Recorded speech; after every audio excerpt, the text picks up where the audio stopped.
안녕하세요, 여러분. 오진쌤과 함께하는 하부루타 과학 시간입니다. 이번 시간은요, 교과서 327페이지 지구온난화 파트입니다. 많이 들어본 얘기죠. 오늘 주제는 바로 이 유명한 북극의 눈물 다큐로 더욱더 드러나는 바로 지구온난화가 되겠습니다. 이 사진 보이시죠?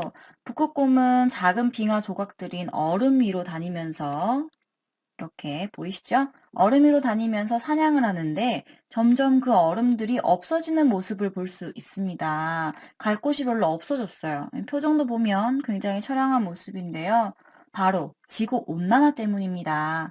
우리는 피부로 바로 알지 못하지만 북극은 지구 온난화로 많이 힘들어하고 있죠.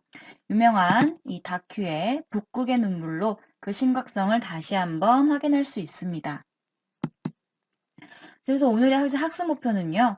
지구온난화의 주범을 보통 화석연료의 이용이라고 얘기를 하는데 과연 화석연료의 이용이 어떻게 지구온난화에 영향을 미칠 수 있는지 우리는 이 수업을 마친 뒤에 설명할 수 있게 됩니다. 자, 시간을 아끼기 위해 글의 흐름을 빠르게 한번 파악을 해볼게요. 여기서는 이제 크게 세 가지가 되겠습니다. 도입 파트와 그다음에 화석 연료의 이용이 지구 온난화를 가속하고 있다. 그리고 지구가 더워지고 있다. 이렇게 세 파트입니다. 각각은 문단이 2개, 3개, 6개가 되는데요. 잠시 멈춰보고 여러분들이 직접 문단을 한번 표시해 보시면 되겠습니다. 자, 아열대로 변하는 우리나라. 교과서에 나와 있는 그림인데요. 자, 이 그림을 보세요. 진한 붉은색일수록 평균 온도가 높은 아열대 기후를 의미하는데 우리나라 남부는 이미 아열대로 접어들고 있는 것이 보이시죠? 매년 여름마다 뉴스를 보면 낮 최고 기온이 올해가 최고다, 올해가 최고다 이런 말들을 매년 듣고 있는 것 같습니다. 그만큼 우리나라도 지구온난화의 영향권에 들어오게 됐을지도 모릅니다. 과연 그 원인이 무엇일까요? 바로 우리는 이 화석연료의 이용 때문이다라고 얘기하고 있어요. 왜 그런가라는 것에 대해서 한번 생각해 봐야 되는데요. 그 예인 도시가스를 한번 들어보겠습니다. 도시가스의 주성분은 메테인이라고 합니다. 메테인. 여기 밑에 식을 보면요. CH4라고 되어 있는데 얘가 바로 메테인이에요. 자, 우리는 이 메테인이 연소할 때 발생하는 열 에너지를 이용하게 되는데, 자, 연소하면 나타나는 화학식 바로 산소가 되겠죠? 산소가 있어야지 연소가 되기 때문입니다. 이 식 잘 봐두셔야 됩니다. 자, 다음 페이지에서 같이 설명해 드릴게요.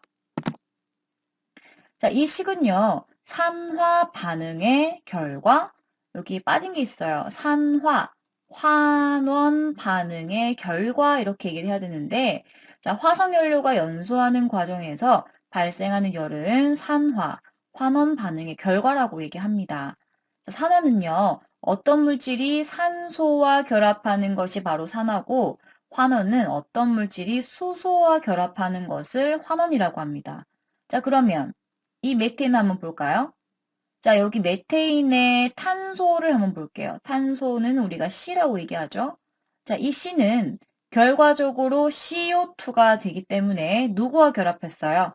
맞아요. 산소와 결합했죠. 그래서 탄소는 산화되었다라고 얘기를 합니다. 그러면 메테인의 수소도 한번 볼까요? 자, 수소 EH는요.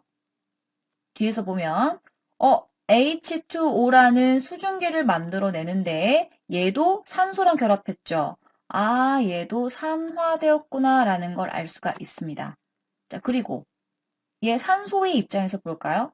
산소는 나는 탄소랑도 만났어. 나는 수소랑도 만났어. 이렇게 얘기할 수 있죠. 자, 그러면 산소, 우리가 이제 O라고 얘기하는데요. 여기 O는 누구랑 결합했어요? 탄소랑도 결합했고 수소랑도 결합했죠. 이때 수소랑 결합하는 경우를 우리는 환원되었다라고 얘기를 하게 되겠습니다. 아, 그러면 이 반응 안에 우리는 산화 반응도 있고 환원 반응도 있구나라는 걸 알 수가 있는 거죠. 따라서 자, 이 화석연료가 연소하는 과정에서 발생하는 이 열은 결과적으로 산화환원 반응의 결과다라고 얘기할 수가 있습니다. 자, 그렇다면 화석연료의 연소 결과, 자, 우리는 무엇을 얻었나요? 열을 얻었습니다. 자, 그런데 그 이전 페이지에서 이산화탄소와 수증기를 얻었죠. 그렇다면 이 나오는 이산화탄소들 그리고 수증기 같은 것들은 온실기체란 말이에요. 그럼 어떤 결과가 있을까? 대기 입장에서. 그래, 대기 중에 온실기체 농도가 증가하게 되는 거지. 그러면 대기에 흡수되는 우리 지구 복사 에너지는 대기에 흡수된다고 했는데, 자, 대기에 흡수되는 지구 복사 에너지 양이 증가하겠죠. 그러면 온실 효과가 더 과도하게 일어나는 거니까 필요 이상으로 발생할 수 있게 되는 거예요. 이렇게 필요 이상으로 온실 효과가 일어나는 것을 우리는 바로 지구 온난화라고 하는 겁니다. 우리가 가장 많이 온실 효과가 무조건 나쁘다고 얘기를 하는데 우리는 이미 배웠습니다. 온실 효과는 대기가 우리 지구 복사 평형 온도가 기본적으로 영하 19도였는데 이 온실 효과 덕분에 14도씨 정도 유지함으로써 생명체가 살아가기에 아주 유리한 조건을 만들어줬다 했죠. 그런데 여기서 불필요하게 플러스 알파가 되는 거예요. 뭐가? 온실기체가요. 맞습니까? 그래서 온실 효과가 과도하게 일어나기 때문에 이 상태를 지구 온난화라고 얘기하는 겁니다. 그래서 지구 온난화는 좋은 의미의 그건 아니겠죠? 이해되십니까? 네, 좋습니다. 넘어갈게요. 자, 329페이지에 이산화탄소 농도와 온도라는 그 그래프가 나와 있는데요. 자, 어떻게 이산화탄소가 특히 지구 온난화의 주범이라고 얘기할 수 있는지 바로 이 그래프에서 알 수 있게 되는 거예요. 여기서 보시면 파란 색깔 그래프는 이산화탄소의 농도가 되는 거고, 자, 온도 그래프는 붉은 색깔 그래프가 됩니다. 그런데 이산화탄소 농도가 매년 증가하고 있고, 거기에 따라서 온도도 증가하고 있죠. 지구 평균 기온 상승 경향도 보시면 마찬가지고요. 북반구의 기온 변화 경향도 마찬가지라는 걸 알 수 있습니다. 이렇게 쭉쭉 2000년도 가까이 들어서는 급격하게 증가한다는 걸 알 수가 있죠. 자, 우리 배웠습니다. 산업혁명 이후에 화석연료의 사용이 과도해졌고요. 그때 이산화탄소도 폭발적으로 나온다는 것을 알 수가 있게 되는 거죠. 이해되십니까? 네, 좋습니다.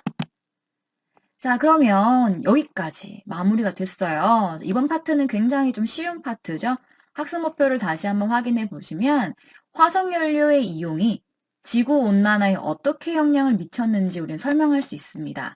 자, 그러면 잠깐 여기서 멈추시고 학습 목표를 여러분들이 직접 설명을 하는 시간을 가져보도록 할까요? 네, 조금 이따 보도록 하겠습니다. 네, 학습 목표 스스로 한번 확인해 보셨나요? 멈추고 해보지 않은 친구들이 있진 않겠죠? 일단은 다 해봤다고 가정을 하고 쌤은 계속 진행하겠습니다. 자, 그러면 수업 시간에 우리가 풀게 될 퀴즈를 미리 예고해 드릴게요. 이번에는 첫 번째입니다. 화석연료가 연소되어 열을 발생하는 과정을 화학식으로 한번 표현을 해 보겠습니다. 그리고 이 과정이 산화 환원 반응이라고 얘기를 했었는데요. 과연 산화가 무엇이고 환원이 무엇인지도 설명을 할 수 있어야 되겠습니다. 그리고 무엇이 산화되는지, 그리고 무엇이 환원되는지 그 대상도 한번 찾아보면 좋을 것 같습니다. 자, 그 다음에 화석연료가 연소되는 과정을 통해서 지구온난화에 어떻게 영향을 미치는지를 한번 설명해 볼까요? 왜 화석연료가 연소되면은 지구온난화가 일어나는지 방금 했는데요. 자, 우리 한번 수업 시간에 다 같이 정리를 한번 해보도록 하겠습니다. 자, 이걸 다 보시고요. 설문조사까지 완료해 주시면 수행평가 태도 점수에도 들어가니까요. 꼭 완료해 주시고 오늘 너무 수고 많으셨습니다. 그 다음 영상에서 뵙도록 할게요.